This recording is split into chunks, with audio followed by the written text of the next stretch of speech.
Hello everyone, Resolute Outdoors here. Today I wanted to go over a good technique on how to freeze meat.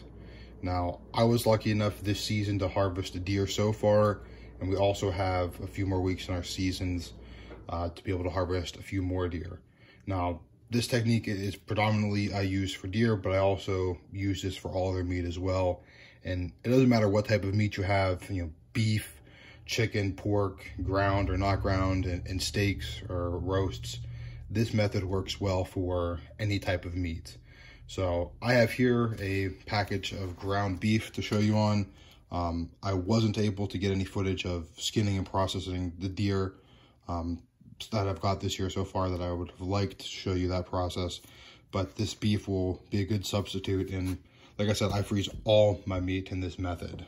So all you're gonna need for this method here is obviously your meat. You're going to need freezer tape.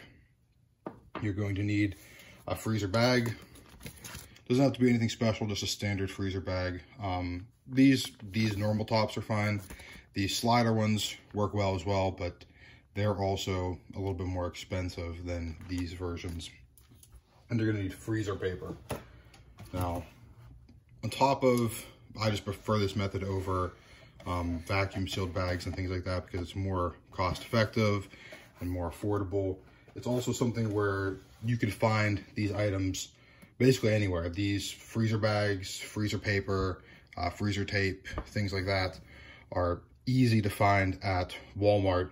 Even earlier this year, at the height of all the panic buying and things like that, we were able to find these things easily at a Walmart. So that's why I prefer this method, and there's no special tools required like some of the vacuum packaging and those special vacuum sealing type products. So what we're going to do to get started here is we'll take our freezer bag, standard freezer bag, open it up, and we'll just fold it this way, just so we don't have to touch the rims of this with our open meat, just trying to be as sanitary as possible. So open that up.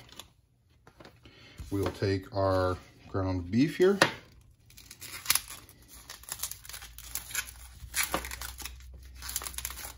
Also, I made sure to wash my hands. Don't want to be contaminating your meat before you put it in the freezer. That's obviously not the best option here. So take our piece of beef here and we will put it in our freezer bag. So try to do the best we can. Put it in there. Close it on up. So zip it a little bit and try to squeeze out as much air as you possibly can. And also too as well, this whole surface here, I cleaned it, I disinfected it. And after I'm done with this, I'll disinfect that and wash my hands as well, just so there's not any potential cross-contamination or anything like that. I'll get as much air out of there as we can. Depending on the cut of meat and things like that, sometimes it's easier than others. But ground meat especially works really well. So we'll set that aside, Take our freezer paper. I have a piece already cut here. We'll put the waxy side up and put the dull side down, and we'll just wrap this up, kind of like a meat Christmas gift.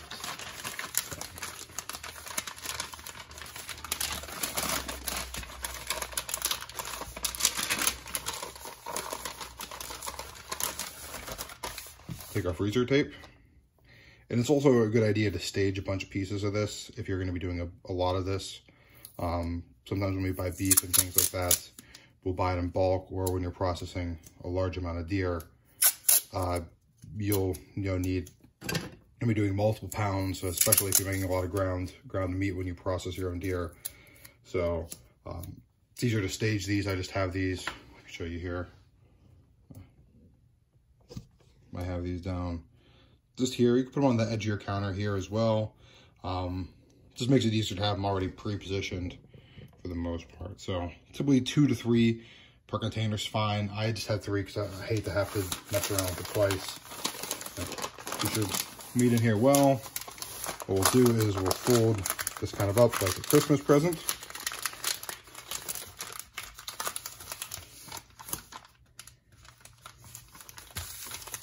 Do the other side.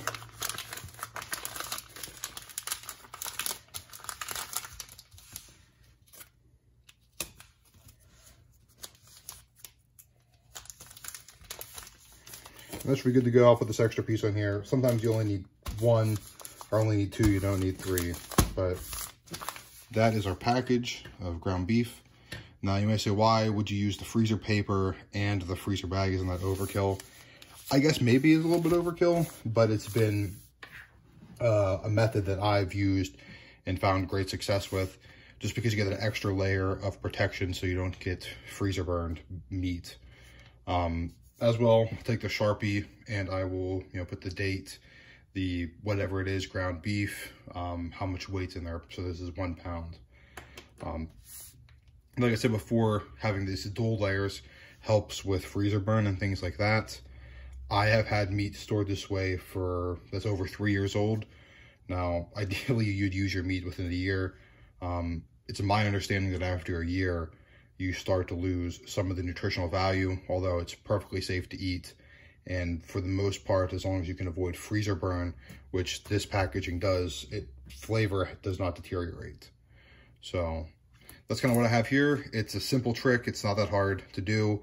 You can do this with any type of meat. I would try this out, do some experiments of your own, and see this way will definitely keep your meat fresher and tasting better for longer. So this is Resolute Outdoors, guys. I hope you enjoyed this. Please like, share, and subscribe. And until next time, I'll see you.